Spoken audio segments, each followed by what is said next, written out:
you're a PR expert. What would you describe as the state of the ANC brand tonight? Well, I mean, the state of the ANC brand, unfortunately, has not recovered, even from the times of Jacob Zuma. I get a feeling that the ANC has given up on its image. There is no effort to try and recover all the lost reputational credit. And the thing is, Cathy, I keep saying this, all brands are led. They are led by leaders who are clear about what's good, what's wrong, and they live the brands. The ANC doesn't have a strong leader. I mean, I talk to a lot of ANC people. Some of them don't say nice things about the current president of the ANC. So when the people within the party have no respect for the leader who should lead with the values, who should be the one who says, no, that's not acceptable, you can't do that, then nobody's going to be following the same line. And there are no consequences. I mean, this is the biggest thing. People keep doing wrong in the ANC, and there are no consequences. People keep being given more benefits after having done wrong, and they get shielded. And that is not wrong. That's not good for the ANC. Let's take a look at what some people have been saying about the ANC on social media. We've got a couple of tweets that we've just picked randomly, and some of them have been those that have gained the most attraction on social media. So, for instance, take a look at this. Anti-corruption policy must be amended. I want to see this government officials handcuffed in orange overalls, pleading guilty in the court for looting money. Few months of suspension is inadequate, and they want a complete lockdown. So that's a sentiment just from one Twitter user. How important is it that it's one thing for your brand to take a knock? How much does it matter what people are actually saying about the brand? Well, you see, when a brand has reached a point where it's very arrogant, because the ANC is very arrogant, the ANC doesn't imagine itself being out of power in South Africa. It has found a way to play us over 26 years. So it is no fear. The levels of impunity are very elevated. Levels of arrogance are very elevated. So they don't really care. I mean, the fact that soon after they appointed Ramaphosa, everybody thought, oh, this is the man who's going to be the last hope for South Africa. They went on and appointed the same people who were implicated in state capture into parliament. Some of them are heading up important parliamentary oversight committees of parliament. The ANC doesn't care. So the only way for the ANC to recover is for it to have actually it needs a big kick in the butt. It needs to lose power. Otherwise it can never be humbled. And it can never be humbled when it doesn't have a strong leader of the stature of Mandela. Mandela was a strong leader. He was very clear about what's acceptable, what's not acceptable. People listen to him, they feared him almost, but they don't fear the current leader. And a brand that has strong, weak leadership at the top will always go in all directions. I want us to then also look at some of the other trends that are almost subsidiary trends connected also to the main ANC must fall. So we've seen the likes of hashtag Cyril must fall, right? We've also seen the associated hashtag it wasn't Jacob Zuma, and even Jacob Zuma trending. And all of that speaking to the broader conversation that people are having about corruption, and that, you know, maybe the former president wasn't in fact the problem. What does that do for a president like Cyril Ramaphosa, who came into power on that clean governance ticket, and the fact that today people look at it and say, but maybe Jacob Zuma wasn't the problem to begin with? How much credibility does that leave him with? Well, look, I think it is telling that now we're seeing more and more numbers of people within the ANC saying those things publicly. People who supported the ANC saying those things publicly. As I said earlier, this is the president that everybody thought would come and do the cleanup after Zuma. But of course, those people who are saying Zuma was not the only problem, well, he was a problem, we must get it right, but he wasn't the only problem. We must remember that the ANC had 10 opportunities, 8 of which were in parliament, to remove Zuma from power when this man was really messing up the brand ANC, this glorious movement, but also messing up South Africa, more importantly.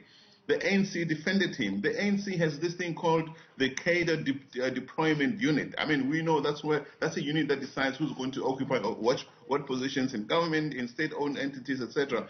That deployment committee was given over to the Guptas. I mean, can you imagine? The Guptas were deciding who is going to occupy what position. So the ANC lost it long ago. I don't think the ANC is at a point where it can recover reputationally, and I think the ANC knows that it's crossed the line long ago. It can never recover, so it doesn't care anymore. Reputation means nothing to the African National Congress because it has too much power.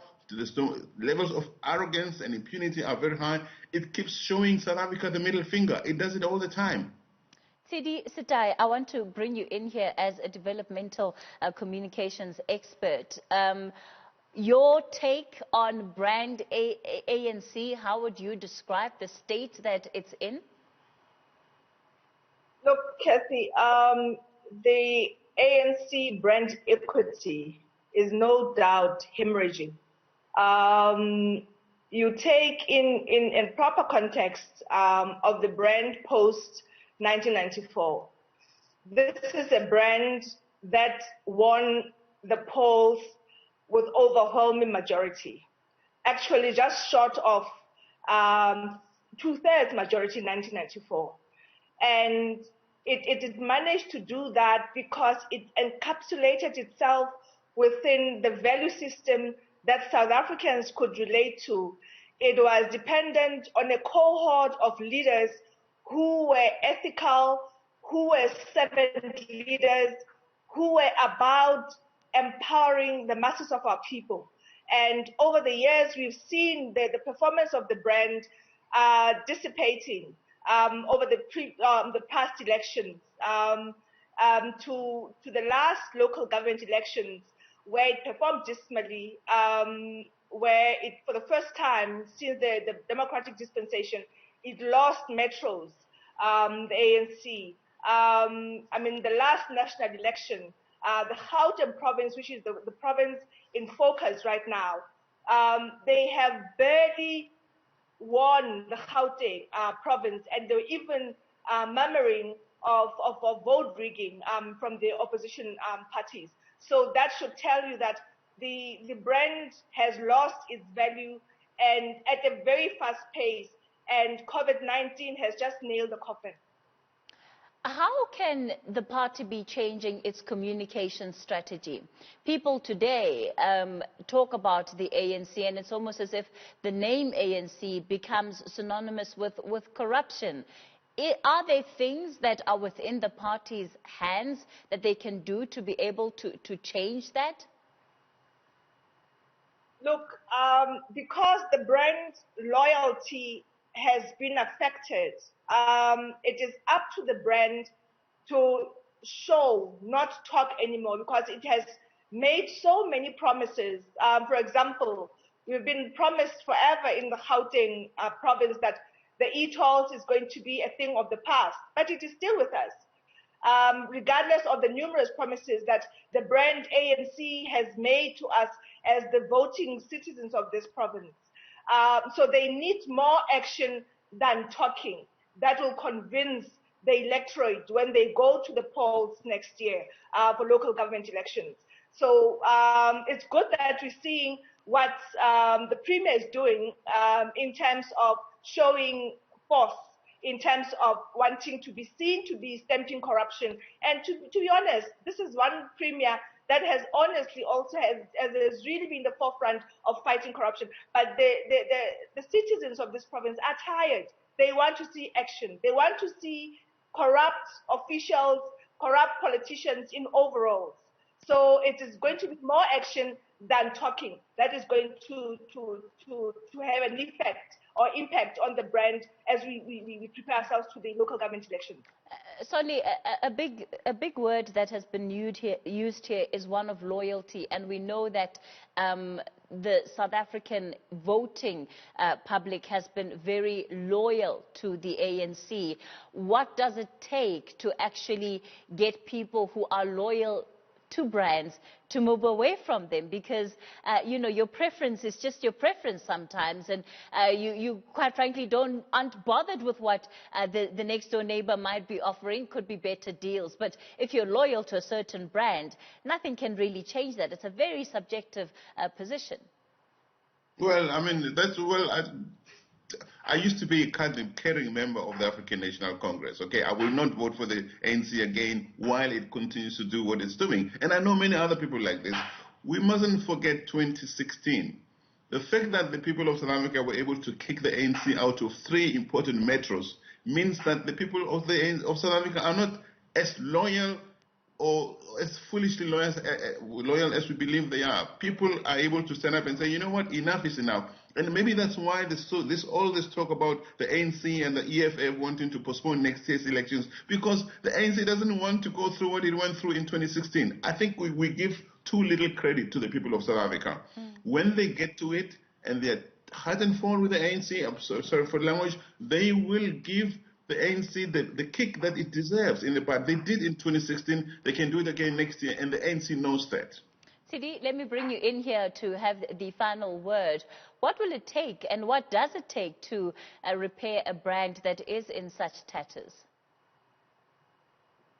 Look, Cathy, like I said, that, you know, people move from a warm, fuzzy feeling brand association with the ANC, which is a mass movement, a broad church as it's defined.